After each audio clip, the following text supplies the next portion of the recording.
hear what's going on in your head. I can hear your little toes going. She just sends a link to the video online.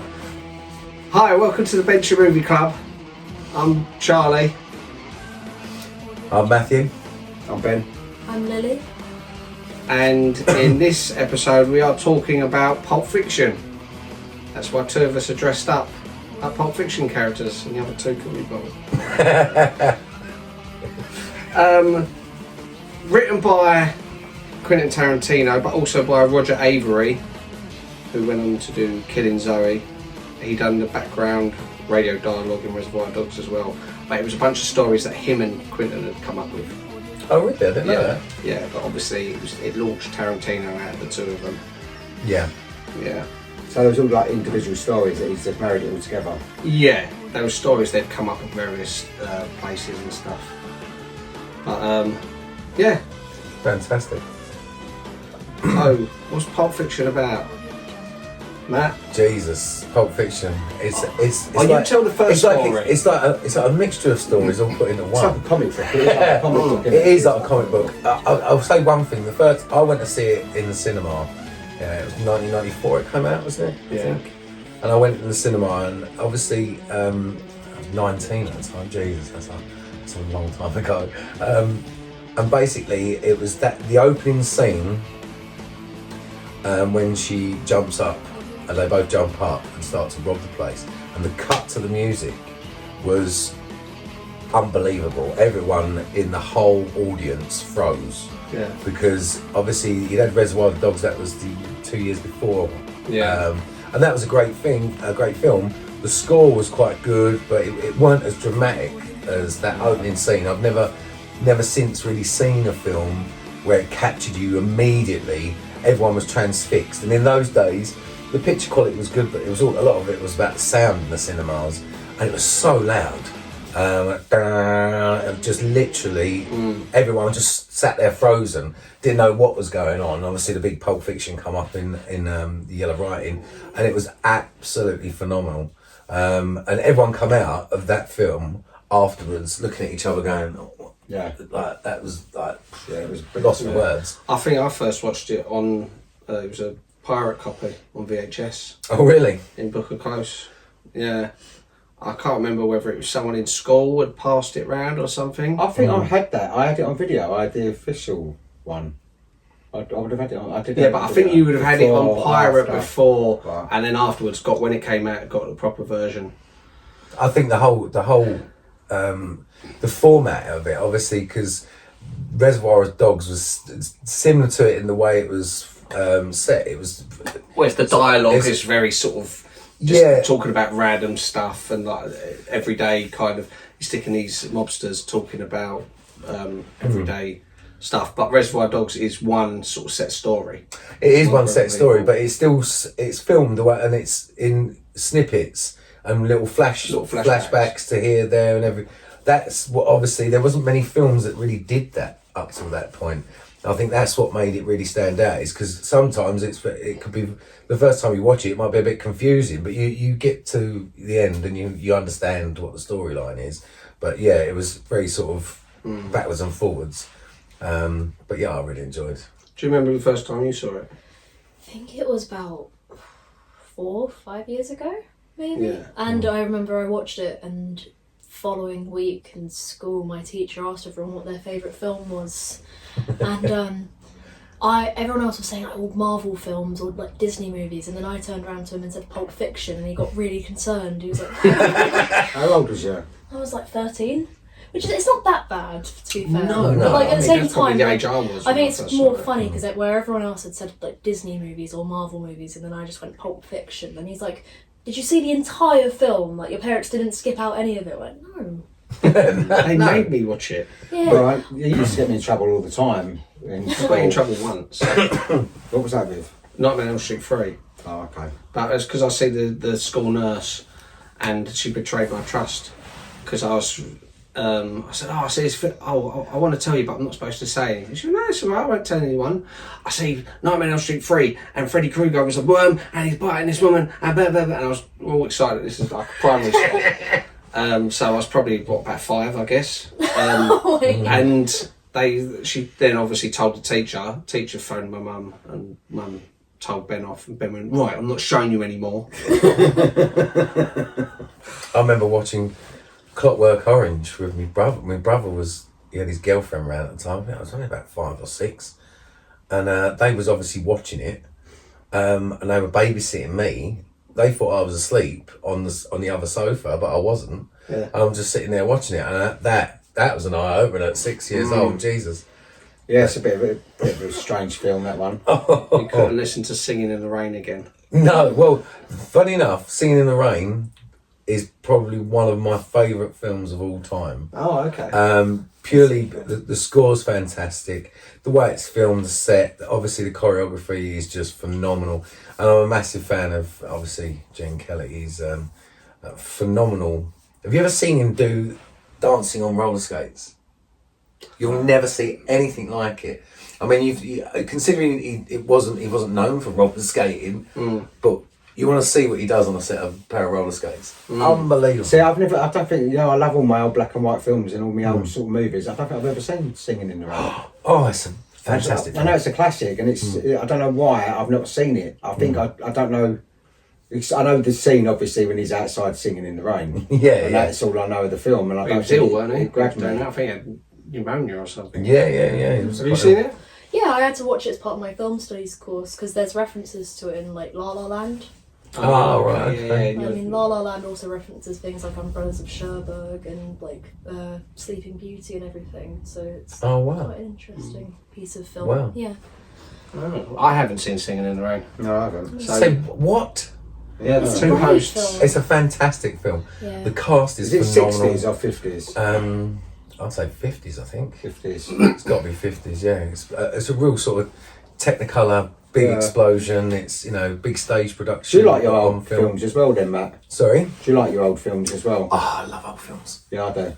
We done, recently we done the Quiet Man, didn't we? With, I've not seen on that the yet. podcast. I haven't seen it yet. That's a great film as well. Yeah. But, on par with quite a few of the old ones. But Yeah, I love all the old black and white films, or the old early colour ones and all that kind Yeah, of well, stuff. the Technicolours. Watching Yeah. the French ones, they're really wacky. Oh, they're Yeah. off the wall, weren't they? Yeah, the one I Well, mentioned- old French ones. Yeah, the one I mentioned before, the Umbrellas of Cherbourg, that's proper wacky because the entire thing they're singing. Like there isn't a moment where they're just talking, they're singing the entire film. It's really mental. It's not like the Joker 2, is it? No, dear. honestly, Is that considering rubbish? it's a French film, I actually don't mind it.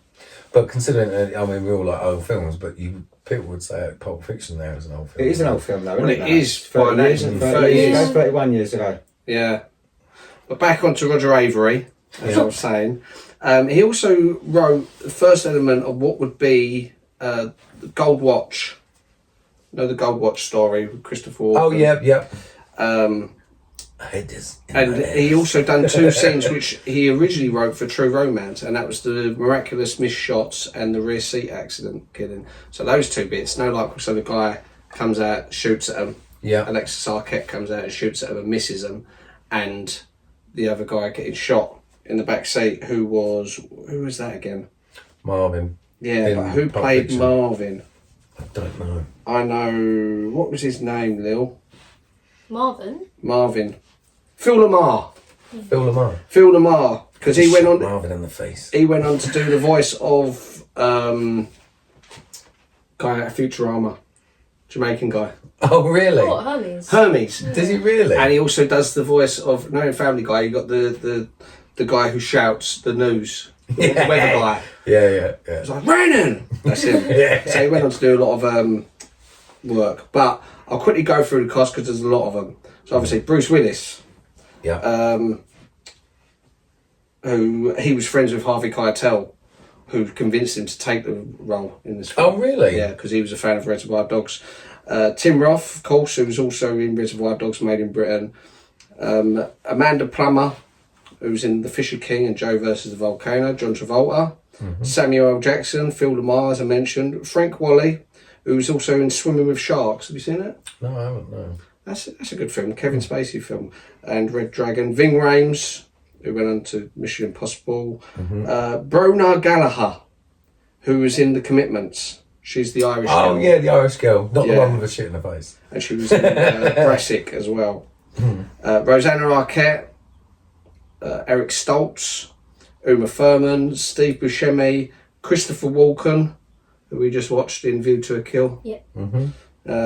Peter Green, who went on to be in The Mask and Usual Suspects. He's Zed. Yeah, Alexis right, Arquette, who for years I didn't realise that was him, who's the fourth man, the one who's hiding comes out. Harvey Keitel, of course, and probably the biggest person, Pooh Fan Lee. Pooh Fan Lee's in it.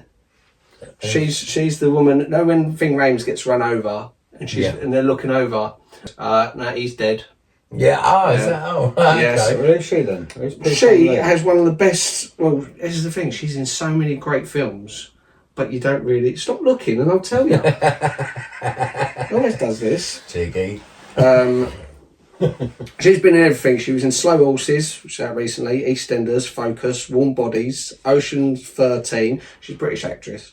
28 Weeks Later, The Prestige, Bridget Jones' Edge of Reason, Hollow Man, Lolita, Emma, The Bill, Seven, Legends of the Fall, Scent of a Woman, Basic Instinct, Rain Man, Passenger 57, and The Worst Witch. Wow.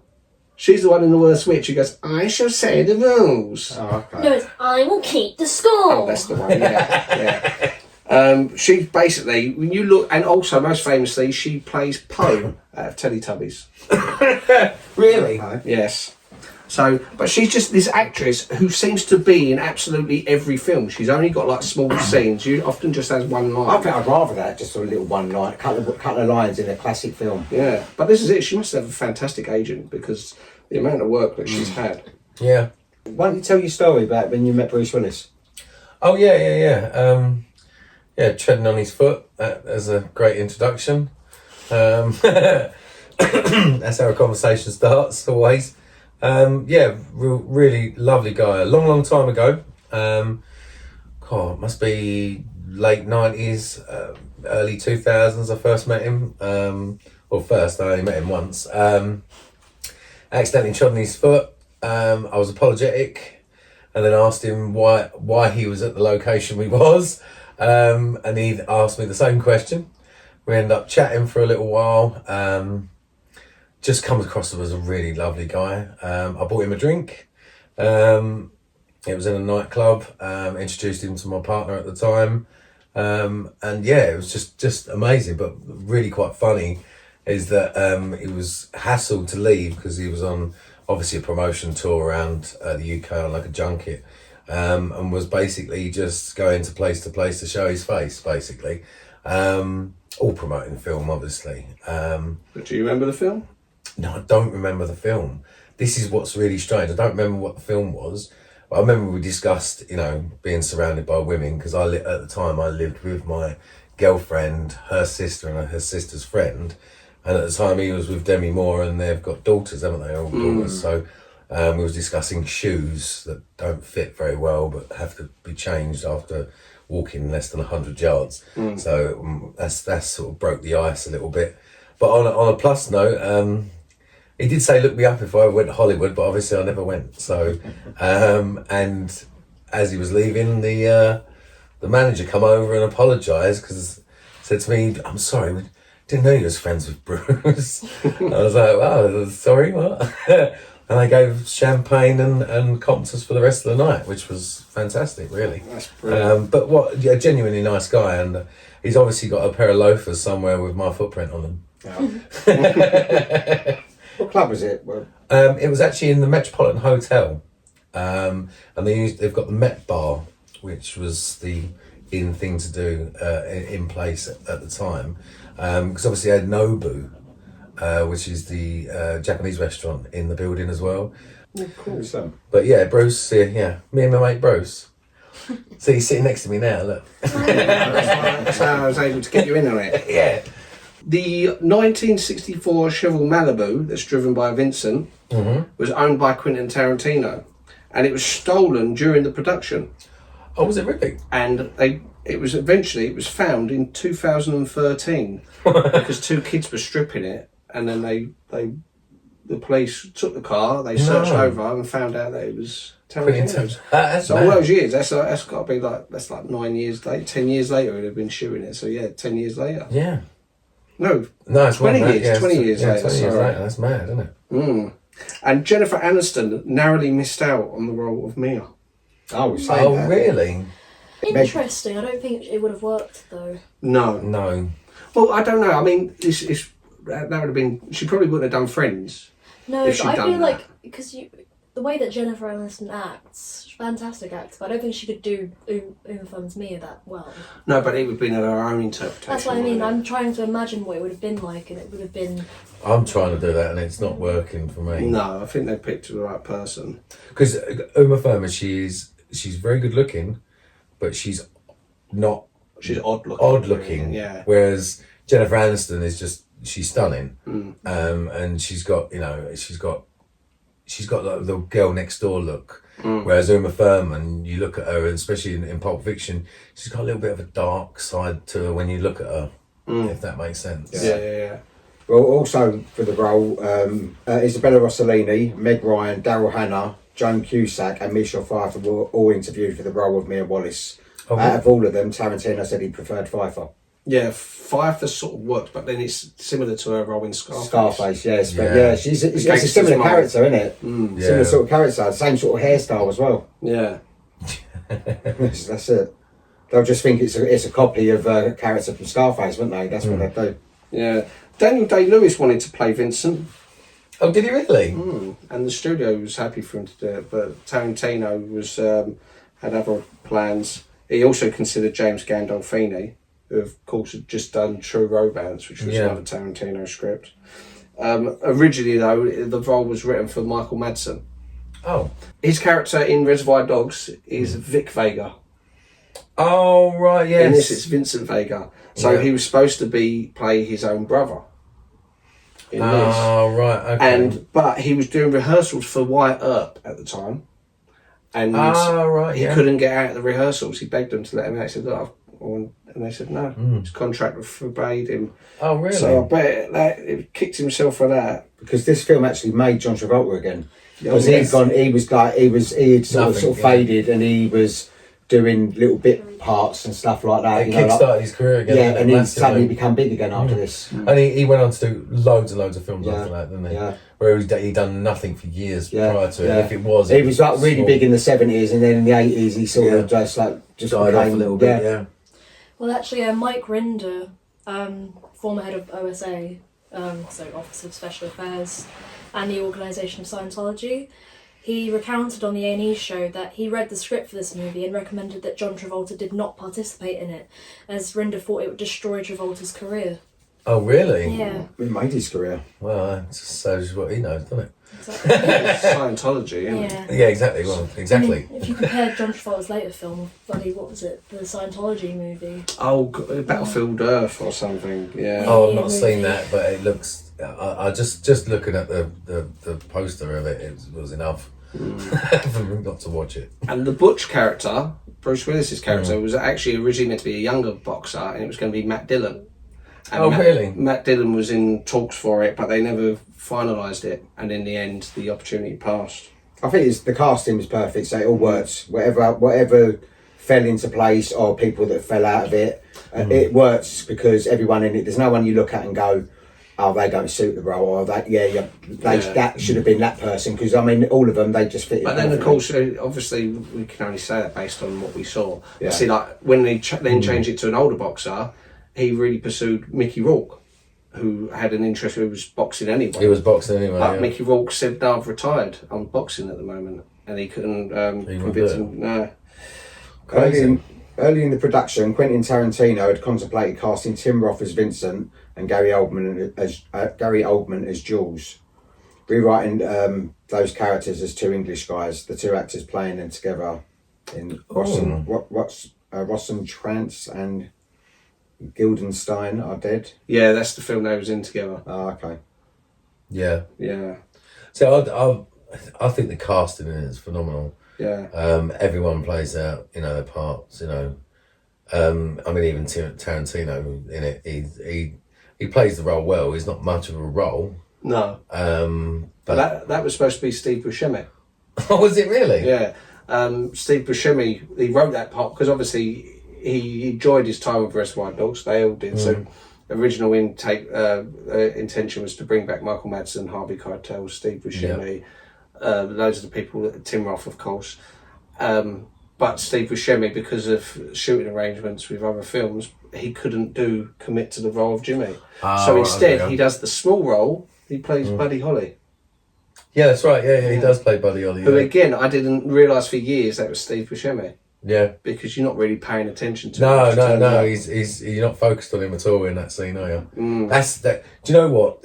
I think every scene in it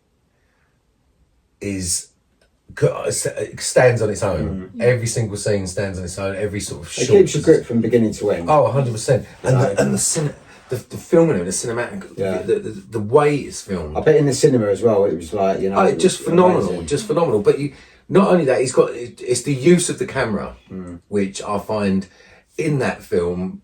You could watch that film 100 times and not really think about it or see it. But there's silly little things like the use of mirrors, the use of the reflective glass, use of like fading out and slightly out of focus camera, etc. to state certain things. I mean, when obviously you've got John Travolta driving along in a car when he's high, he's driving along, the rest around him's blurred and he's crystal clear in the middle. When they pull up in front of Jack Rabbit Slims, and obviously she goes, "Oh, don't be a square like that." Bit. But on the windscreen, you can see the front of the building. Yeah, very good. And also the use of mirrors. You probably wouldn't notice it, but when he's first purchasing the drugs, and you've got the dealer sitting on the bed like that, and if you was to ever watch it, you don't realise that the camera is set slightly off, because obviously you're looking at your main focus is on John Travolta, because you can see the guy, but he's just at the dealer. He's sort of lounging on the bed.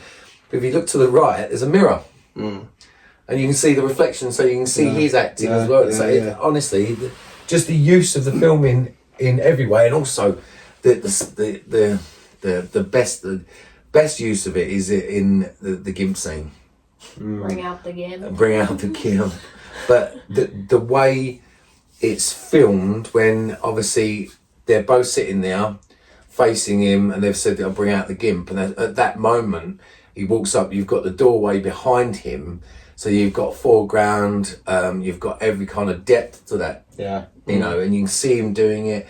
And as he comes forward, it's slightly blurred and visual because it's filmed like a comic book. It's like you see pictures in a comic book. Yeah, that's similar. What it would look like. Very similar. And you're not sure exactly the first time you watch it. Obviously, you're not sure what is happening. Yeah. You think, okay, so Bruce, like, funny enough, when I watched it the other day, I watched it with my mum who'd seen it before, but because she forgets things, it's like she's watching it for the first time. And it's funny when you get to certain bits and she's surprised and she's like, oh, what's going to happen? And there's the bit where Bruce Willis has just killed John Travolta, which they reckon, digressing slightly, what's happened there is John Travolta.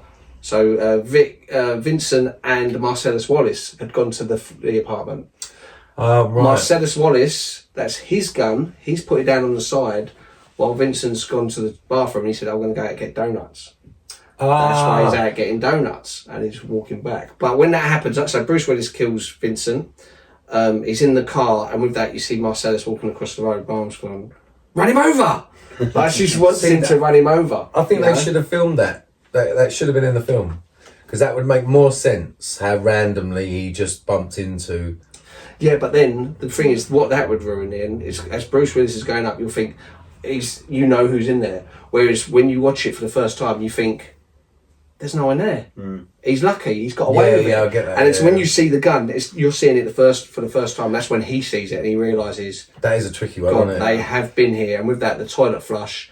So you're like, what's going to happen? Because obviously him and John Travolta have that a little to do at the bar earlier on. Yeah, people look cool.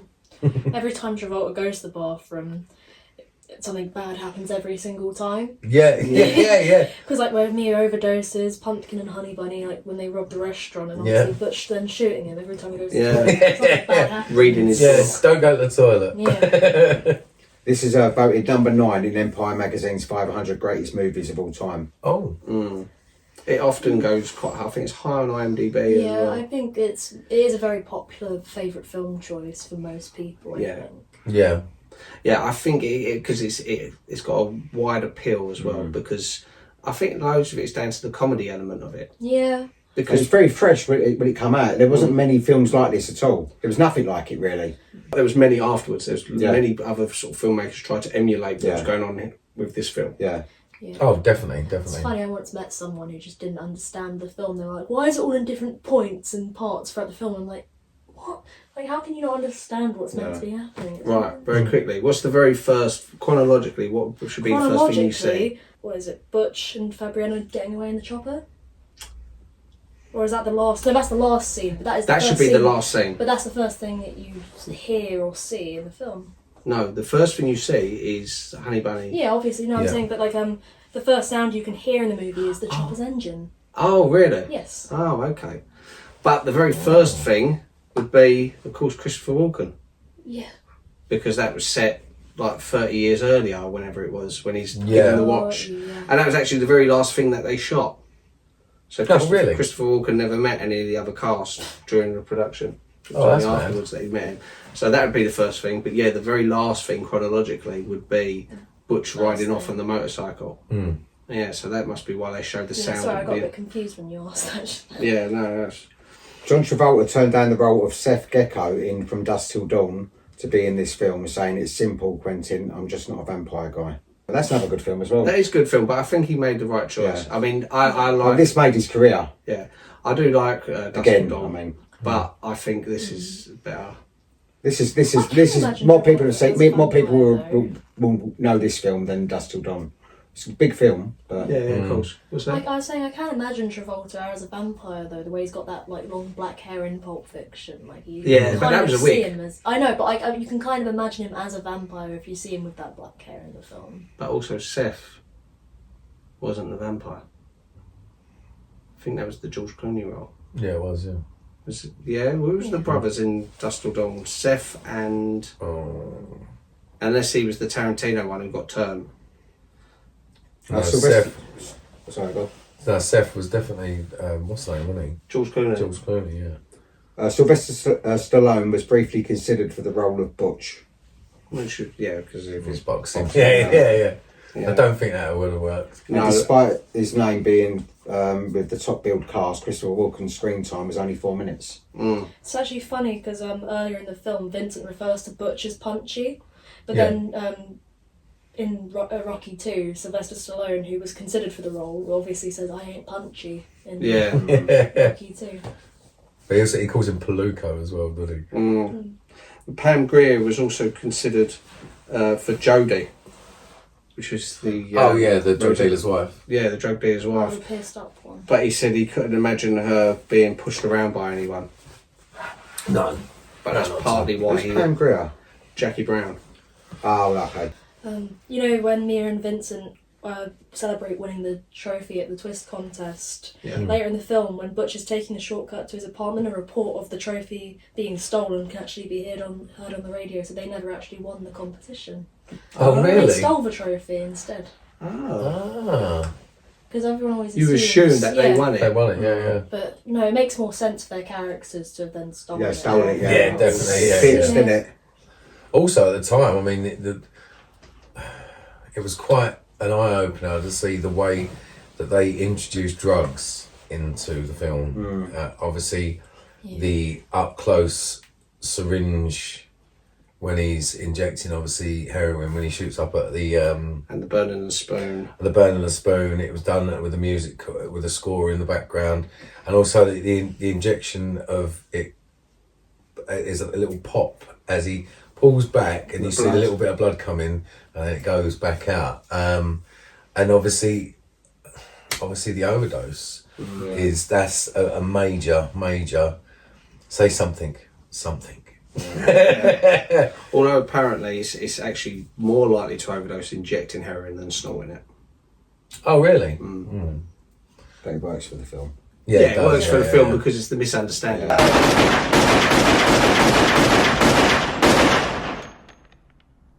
According to a leaked document, the short list of casting choices for a number of characters is as follows: Pumpkin, Tim Roth, Johnny Depp, Christian Slater, Gary Oldman, Nicolas Cage, Eric Stoltz and John Cusack.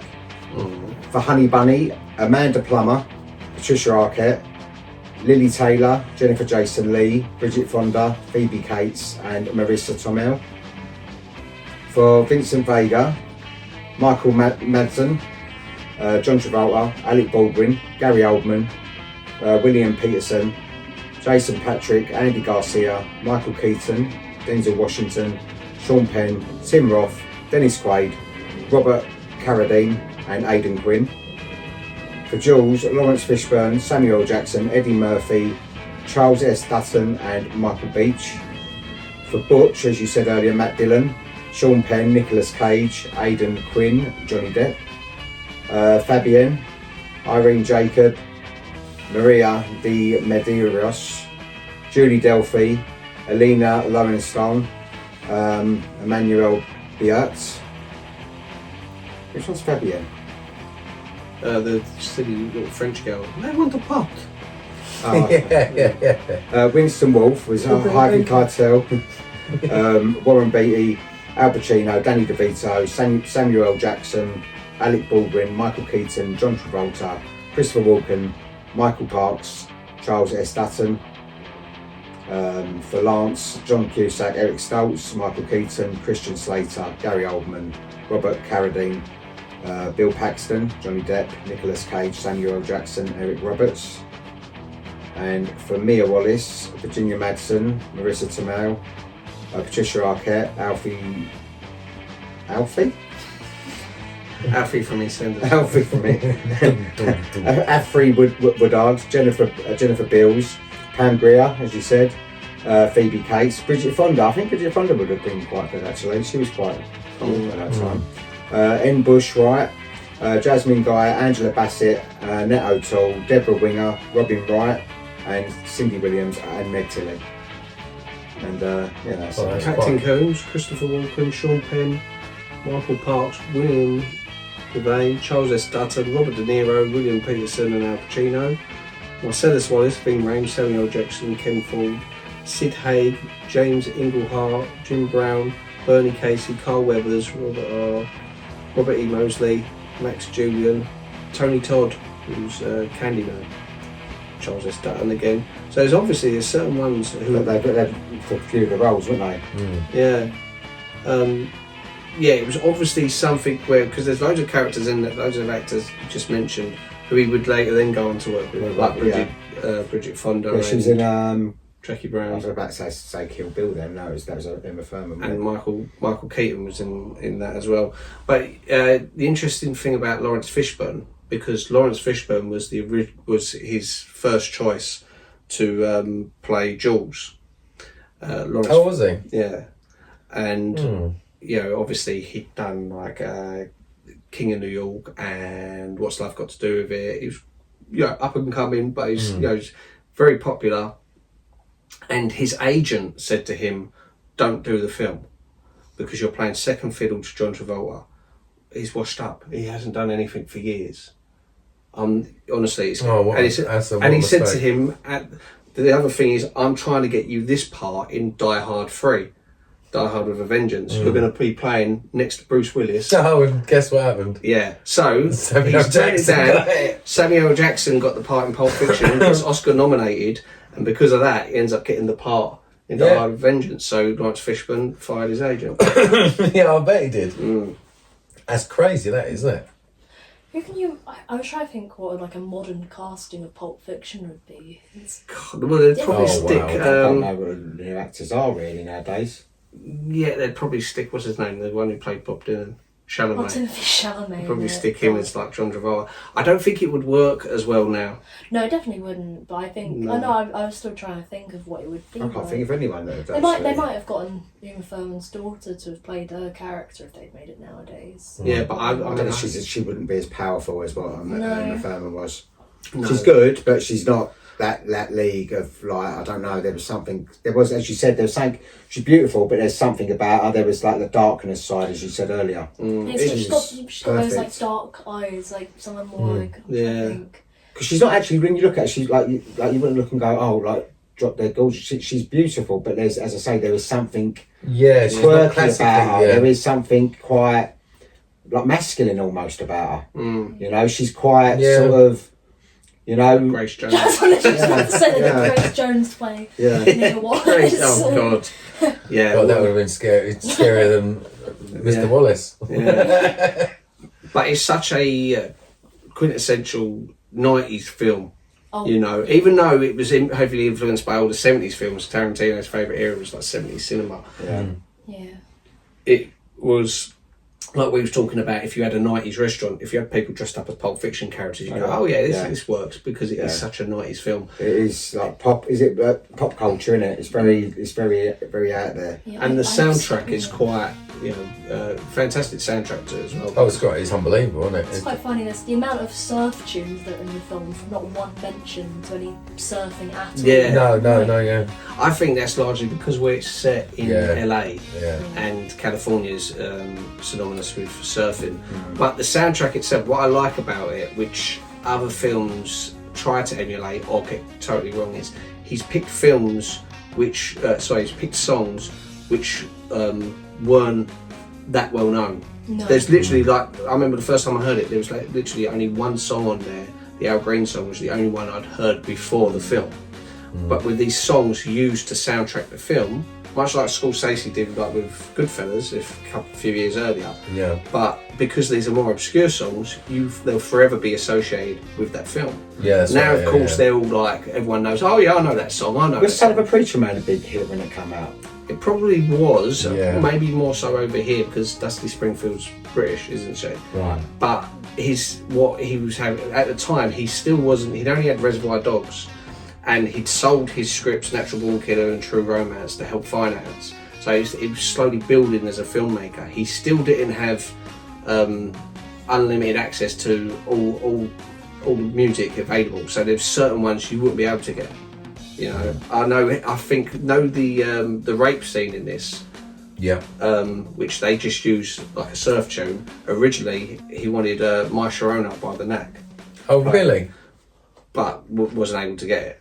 That's mad, yeah. Whereas if this film was years later, like he'd already established himself, chances are they would have gone, yeah, please use our song. It would have made them a load of money. Tarantino loves to do like contrapuntal sound in his films, especially within like Reservoir Dogs, when he's got Stuck in the Middle. Yeah, Stuck in the Middle.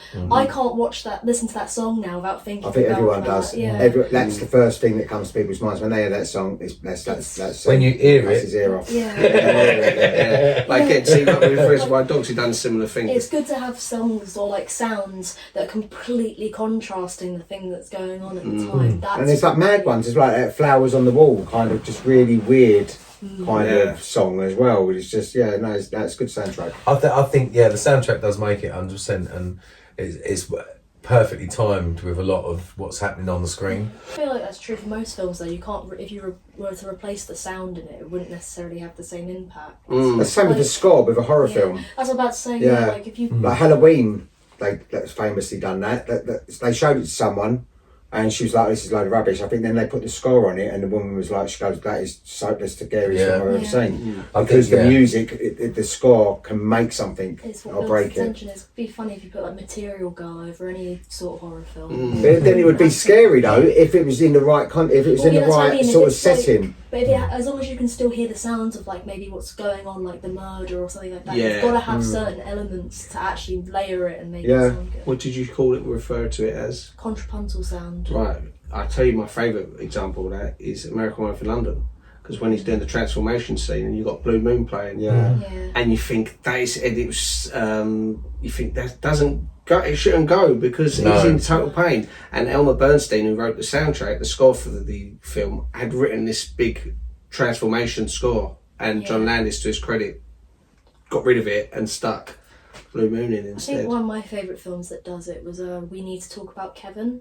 which is based on Lionel Shriver's book. I don't know if you've seen it. I think I've seen it, and it's really does the really, shooting. You don't see what's happened, but you know he's just done a school shooting. The book's excellent, the film's really good as well. But in that, they really do use that sound to its advantage when they're contrasting a lot of the violence and all the grotesque moments within the film. They contrast it really well. I've seen a film recently, I can't think, but like it's a horror film, or really sort of bad, scary film or whatever, but I know it's got like a right 80s upbeat song, and it's sort of really eerie because it's something that like something like a Madonna song or something like that you think like, oh, I think we're alone now, something like that you think, oh, it completely changes the whole the way you look at the song, you know. Any song can be scary in the right setting. Yeah, I mean with music in general and stuff like that, especially when you use orchestras and things like that. Yeah, I mean music making a film, I mean the beginning of Jaws, the score for the music for that at the beginning.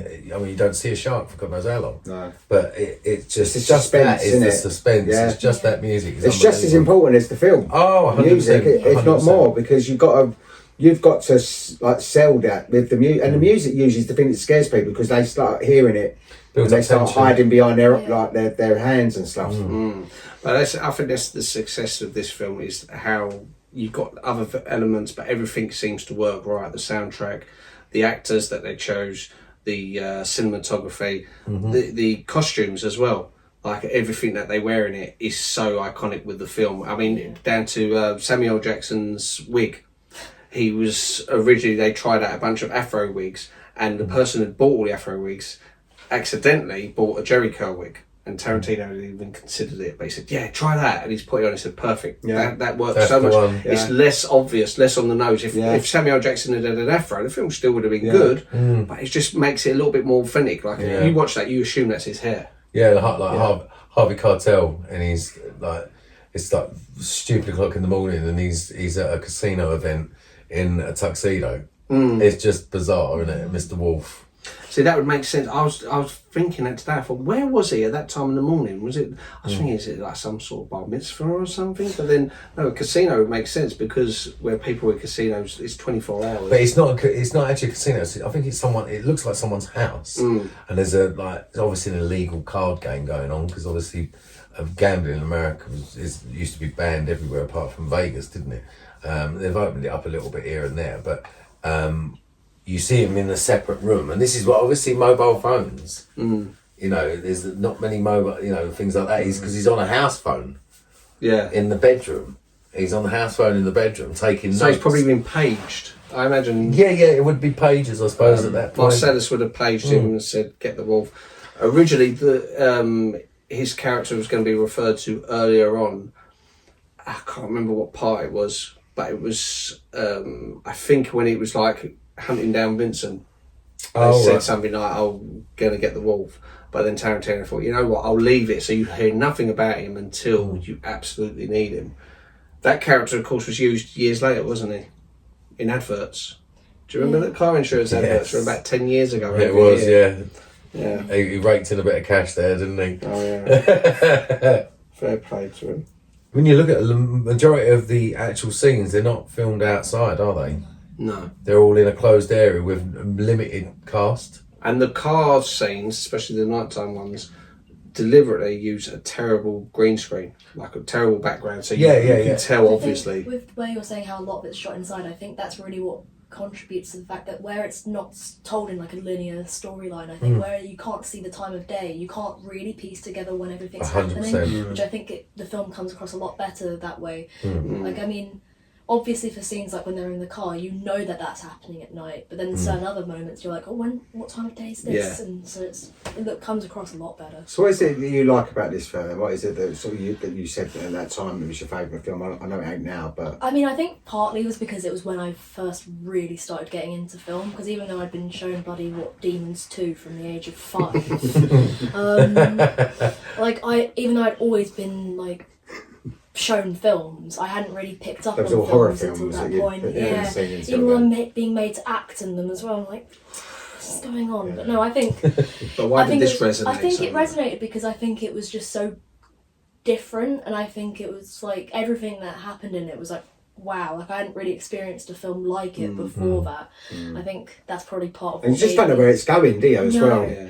I think it's part of what contributed to like why I studied film later on. Just I think it really made me want to look at films. And I think the another huge factor is like the innocuous conversations, like the things from the very get-go, whether it's then talking like Pumpkin and Honey Bunny just talking about robbing a place or robbing a place with a phone and stuff like that. You think, okay, it's interesting. Then it gets even more absurd when it cuts to John Travolta and Samuel Jackson talking about Amsterdam and what they call burgers in Europe and stuff. And that's when people can associate with characters and go, you know, I had a really stupid conversation the other day about something. You know, and I think that's Tarantino's power, is being able to write relatable dialogue. Even if it's like just completely random. Yeah, Like, and you the think team had to piece together the film. Like the original script Tarantino wrote was completely nonsensical. It was the team that put it together in the end. Like, so even though his talent lies in the writing, at the same time he couldn't write it in a coherent order. So Did you say earlier that he sold True Romance and Natural Born Killers? So they would have been his films as well. Yeah, he wrote them. I love both of them films, and that you can see that they're from him. Oh, they have got that feel, haven't they? But he likes True Romance. He doesn't like Natural Born Killers. No, he hasn't watched it all. He went and watched it with Juliette Lewis. They paid to go see it. He watched about 20 minutes of it, and he was. I thought he would like it because it is quite. It's because they trippy in ways. But they changed his screenplay a lot. Right, yeah, it would piss you off, I suppose. You know, but then sometimes you've got to do it to make a film better, because you've got like a whole making a film, it's got to be a collaborative piece. Even though the screenplay may have been excellent in his eyes, it might not have come across the same way on screen. This is the reason I think this is his best film as well. Because obviously you have to, especially early on, you have to listen to other people. He has to listen to the producer, Lawrence Bender. You have to have other people saying, you know what, we're going on a bit too far, let's remove this scene. Because of course there's loads of famous deleted scenes, like her filming John Travolta asking about Beatles and Elvis and stuff like that, which is fine, but I'm glad it's out for the pacing. It was problem is, after this, he became huge. He became the biggest director in the world. So his next films, he then has more. What he wanted. He can do what he wants. Yeah. You know, doesn't matter who the producer is. What was his next film after? Jackie Brown was after this. Jackie Brown, yeah. I don't think that was as successful as it. I think this was probably his highest, would you say? I think Kill Bill, which was one of his later ones, was still quite successful. No, it's successful, but I think this is probably his biggest film. Obviously, Well, no, I think that this is his biggest film in the sense of its influence and things. But you got to bear in mind, when this came out in cinema, no one really knew who Tarantino was. No. So it would have it had I guess loads of people would have seen it because of word of mouth more than anything else. It's like Catherine said about she watched it about 3 times in the cinema. But looking back though, now people would go, right, if you rank them, I would say that if knowing who he is now and you put all these films down, I personally would think that this would be number one. Well, I think it'd be his number one, but there's many people who prefer his older stuff. Like they go, oh no, I like Kill Bill. I just found that too I can enjoy it, I can watch it, but it's too self-indulgent. 100%. The fact that he's got a script, it's so big, he refuses to cut it down. He goes, I'll just make it into 2 films. He wouldn't have been able to do that with his first film. They would have gone, no, you have to tone it in. That could have been good. It's a good film, but it would have been better all as one. You said about the anticipation of Pulp Fiction. I've me personally and my friends around us, because we'd seen Reservoir Dogs and we eagerly awaited seeing Pulp Fiction purely because Reservoir Dogs had a big impact on the mainstream of people watching it. They were like, wow, that's a bit, especially obviously the severing of the ear scene, that sort of made it stand out more. But then obviously when Pulp Fiction was going to come, I mean, we drove to Lakeside to the cinema there to watch it because there was a small cinema where we lived, but there was no, so we went there and it was a big thing, and obviously that opening scene just blew you away, absolutely blew you away. I think I think Reservoir Dogs and a lot of Tarantino's films, what they do better than other action movies is when they do include the blood and gore, it's more gruesome in a sense. Like, it isn't just like, for example, if you were to look at some films where you just see them get shot and they're all like flailing about, whereas you can compare like Reservoir Dogs where he's cutting the ear off, it's so painful, you can imagine it more. And I think that comes a lot from, even though he pans away, but you imagine your imagination. Like 20 years after the Hays Code got eliminated, obviously you couldn't have blood in Hollywood, but it's like films like Bonnie and Clyde which actually allowed that to come through. But I think Tarantino was the first, in my opinion, to really veer away from it being just massive violence to being careful violence. Because your imagination is a lot worse than what you can see on the screen anyway. Oh, definitely. I think the thing is, I think there is a lot of violence in cinema, but I think what he does is he makes it humorous. So again, with the ear cutting, he's sort of laughing and joking with the ear and thing, and you feel almost uncomfortable to laugh at it. Or in this film, when Vincent shoots Marvin in the face, and then, oh God, what have you done? He goes, oh, I shot him in the face. And he's like, Shot what Marvin are you in doing the that face. for? Oh, it was an accident. Yeah. Don't moan at me. I think that's what I mean, like that sort of violence, it's more careful and it's more punchy in the respect that you've been like, oh God, like it's more of a shock rather than if you like films like Bonnie and Clyde, you kind of anticipate their death, and so all the blood that's spurting everywhere, it's not as impactful as something like... Because there's not that many people die in this. You don't really consider that many. You've got the people dying in the flat.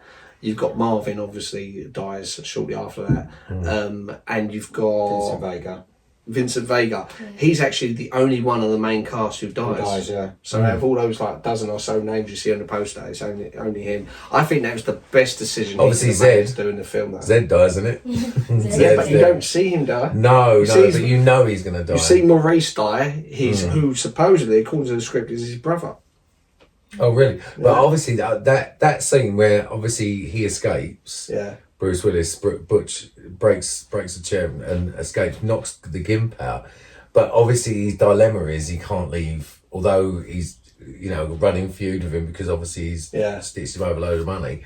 He just can't bring himself to leave. So he goes for that whole scene where he's behind the counter and he's picking up items, and he's like, baseball bat, no, chainsaw. He's like, oh, like that. And while he's looking around, he's like, oh, like that. And he sees the sword. Yeah. And then it's just that, and the way he gets the sword out, it's full in the camera face, and you hear the shing as it comes out, and it's very that, and it just the way it's done.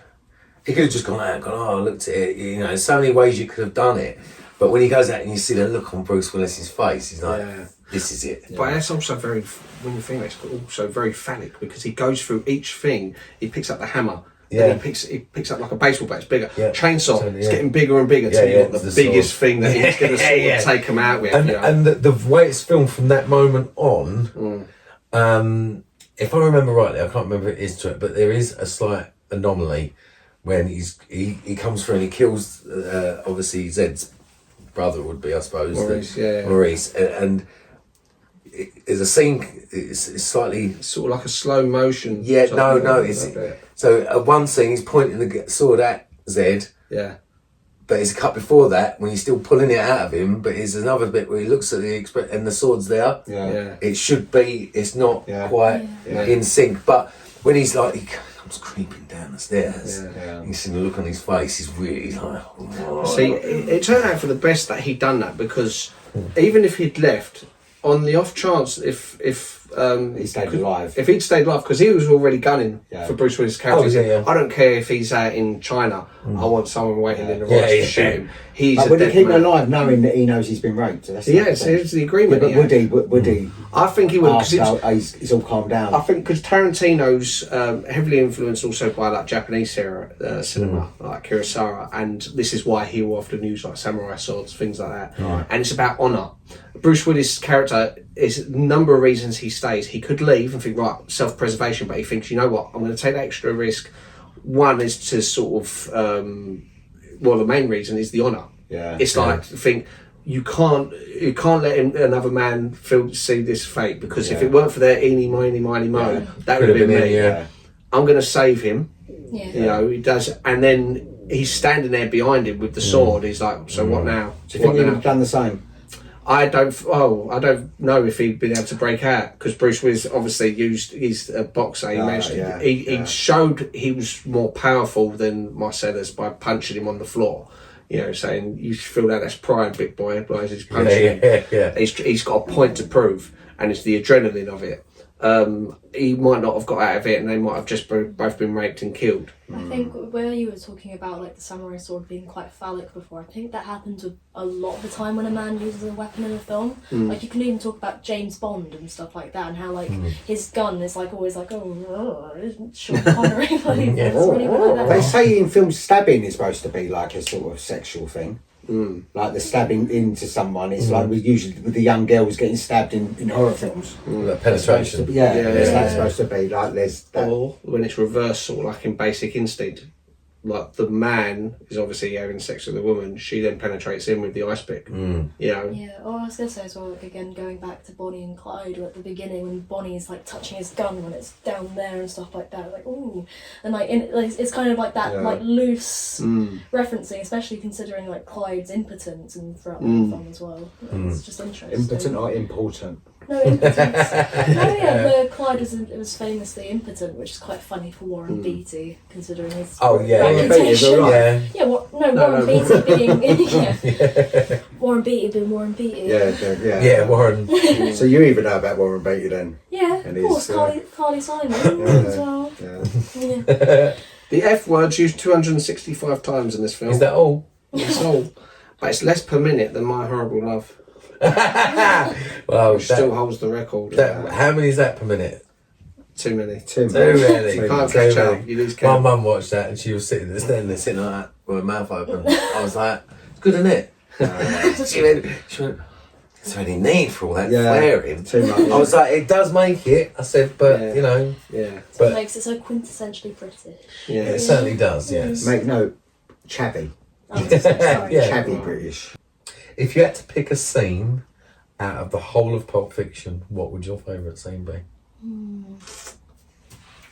That's a puzzler, isn't it? It's a difficult one. I do like the Z bit. I like the overdose bit. Yeah. See, I like the Ezekiel 25:17 scene. Yeah.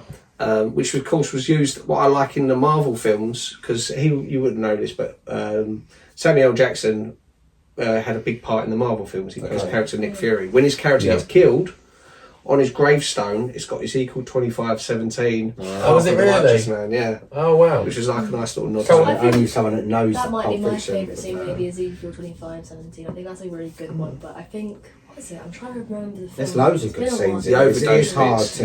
I like that bit. like the Royale cheese bit. I think that's quite fun. Oh, it's my stomach. And the dancing. Yeah. When they're doing the dancing in the dancing diner. bit I is love the lovely, diner. yeah. That's Yeah. really good. But I think this is why the film's so good as well, because it's almost like watching a sketch show. You've got sketch after sketch after sketch after sketch. There are a few bits which I think there's a bit of a lull there. You know, like say for example when he's having the conversation with the taxi driver. I think that's okay. I don't mind that. It's easier to pick out the bits which I'm not as bothered about. But that's quite erotic, that scene, isn't it? The way she's like, it's a bit. Yeah, it is quite a bit. It's a bit straight. That was longer. That was a lot longer. That I bet it was. Yeah. And again, this shows the power of a good producer. Someone's telling me, I said, Quentin, no one's as interested in this as you are.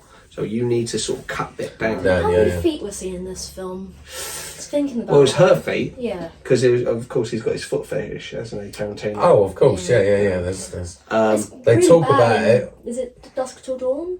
It's really bad. Well, Kill Bill is quite bad. He's got the whole thing of her foot trying to make her. No, I'm trying to remember what it was the vampire one, wasn't it? Like, where Salma Hayek. Yeah, but there's that whole bit where the feet are really. Oh, don't. And Tarantino wrote the scene so she puts her foot in his mouth. Yeah. Did he really? Yeah. Oh God, I know he's a weirdo. Yeah, he's wrote his own right. I want that. Yeah. It's terrible. Yeah, but I can understand if you like, put a boob in his mouth, but not. I think he prefers feet. Yeah. Do you know what though? Is when you see, because obviously Uma Thurman, you see her feet in it quite a bit.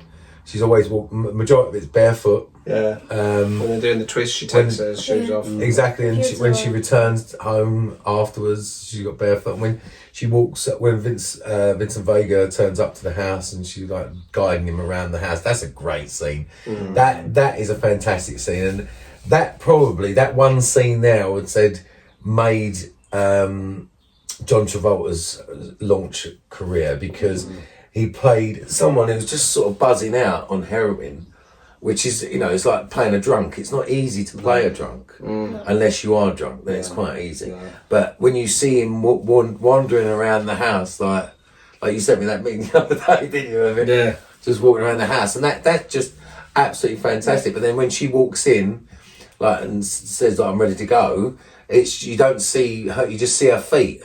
She's size 12 feet, isn't she? 12, Jesus. There's no point. I bet she's a good swimmer. There's no point in asking Tarantino if he's a tits or arse kind of person. There's no point. No. Right, IMDb, this got 8.9 out of 10, so that's very good, isn't it? Yeah. Rotten Tomatoes, the critics gave it 92%, and the audience 96%. So that's pretty good as well. That's very high. Yeah. I think it's well deserved though, isn't it? Yeah. And the budget was 8.5 million. Okay. Wow. And it made 213.9 million. Oh, so it done alright, I think. But that just about. So obviously, once the cast is paid, you can see that there's not much spent on set, is there? No. Because a lot of it is just location. Yeah. Little locations, small locations. Tarantino obviously wasn't that big then. The 8 million budget was really not that big in comparison to his other films. So I think that with what he had, excellent. Yeah. Well, this is it from the strength of that, and obviously Jackie Brown. I don't know the budget, but I assume it's astronomically larger. But this is and better. and then you get the bigger names like Robert De Niro, and you get Michael Keaton and. I think more like I wouldn't say it was an independent, but obviously when films have less of a budget, they tend to be a bit better. Yeah. Well, they have They make more effort. More out of necessity. It's more of a passion project rather than trying to impress a studio normally, which is why it comes across better. Well, this is what loads of studios did turn it down. It actually took Danny DeVito, who read the script. That's why he's an executive producer on the film. Oh, really? He sent it to a producer who did pick it up, Mr. Harvey Weinstein. Yeah, and his brother is in it as well. They both co-produced it. Yes. I'm surprised they would have got a lot more. I'm surprised he didn't throw more money at that, to be fair. Yeah, I don't think... But they weren't... Again, it was early, and he... From the strength of this, Harvey Weinstein then went strength to strength, making loads of his... Miramax became a huge company. I think it's good they didn't spend too much money in it, because I think it might have ruined the look of it. I think it's just... you can't better this film. I think this film is perfect for its time as well. And everything about it. I'd be interested to know what the actors got paid for it. I think loads of them who would have taken a cut... They would have gone, listen, I'll do... Harvey Keitel is a huge factor in Tarantino's career, because obviously he helped make Reservoir Dogs. It was him getting attached to it, was able to get, again, relatively unknown actors, but they all had done stuff, like Tim Roth had done a few British films, Steve Buscemi had done a few little bits, and I was going to say, I was just googling it. Apparently, 5 million of the budget was just dedicated to the actors, so only 3 million was spent on Oh wow! everything else. Isn't it really? That is. It was John Travolta was paid around 140,000. Yeah, because he wasn't that successful. That's not that much, really. He'd be a lot more after this. How long? How much work did you say? 7 weeks of work. Yeah. He got 140,000. That's big right choice for him though, because oh wow, he'd done obviously. Back in the day, he'd done Saturday Night Fever, Grease, Blowout, which was a great film. But then years later, he was doing things like Look Who's Talking, which was fun. Yeah, but it's he's done other films that you wouldn't even know the names of now. He done Look Who's Talking, probably the most successful out of his lower part of his career, when his career was on a little. Who was the highest paid actor in it? Do you know? I think the highest paid actor was Bruce Willis. Yeah, he had 800,000. He was quite big at the career at that time. But but that's for all I can find. I remember it's mental. because Bruce Willis was wanting to play Vincent at one point, and Tarantino really wanted Bruce in it. He's got on with him. He said, "Are you friends with Matt?" He said, "Yeah, I know Matt." He goes, "Right, well, you're definitely going to do one." And he sort of had to almost talk him into being the Butch character. But again, great decision for Bruce Willis. I think everyone attached. The best person to benefit from it, though, I think, would be Samuel L. Jackson, because before that, you'd see him as like the armed robber in Coming to America. Bit part. The guitar player in Goodfellas, small parts, and I think he was like mid-40s when he done Pulp Fiction. So by that point, you think, well, you're not really going to make it big from this. And after this, career, really. But because of the years in the wilderness, he since then he's always tried to do as many scripts as possible. There's very few he turns down. He goes, no, I'll do it because he knows what it's like. Unfortunately, I think that's when I think you could appreciate him more. And I think, you know, if you're a big star like John Travolta, like he was massive in the 70s with Saturday Night Fever, Grease, Staying Alive. He was really big, and then for him to have then experienced that dip, realising, oh shit, my career's over, and he's probably only in his 30s or early 40s, and it's like, for then, I suppose then it's good to have that dip, because otherwise you might then think, oh, I'm untouchable, because I started on such a high and you continue that high. But when you do have that dip, you should probably appreciate it a lot more, because you know you could be forgotten in a minute, because it's so fickle, this industry. Oh yeah, they can forget you like that. Doesn't matter how big you are at the moment. I think the only film I wish he hadn't done, Samuel Jackson, was Snakes on a Bloody Plane. Just I've seen it. I watched about 10 minutes at the start of it. He's done some horrendous films, but he doesn't care, because he's also done some great films since then. So next week I'm going to choose the film The Others. Okay. Ooh. Have you seen that? I have, yes. This is a film, isn't it? It's a good film. You've seen it. Have you seen it? Yeah. Do you like it? Yeah, it was alright. Yeah. Oh, it's alright. Quote it. You know the scene? Wait, what quote are you trying to Don't worry What's about the it. main one in it? What do you mean? I am your daughter. Too late. You get the chance. Don't remember. No prize for you. Yeah, so next week we'll be doing The Others, starring Nicole Kidman. Yes, so thank you. Yeah, please like, subscribe and share. Bye-bye. Bye-bye. Take care, bye. Bye.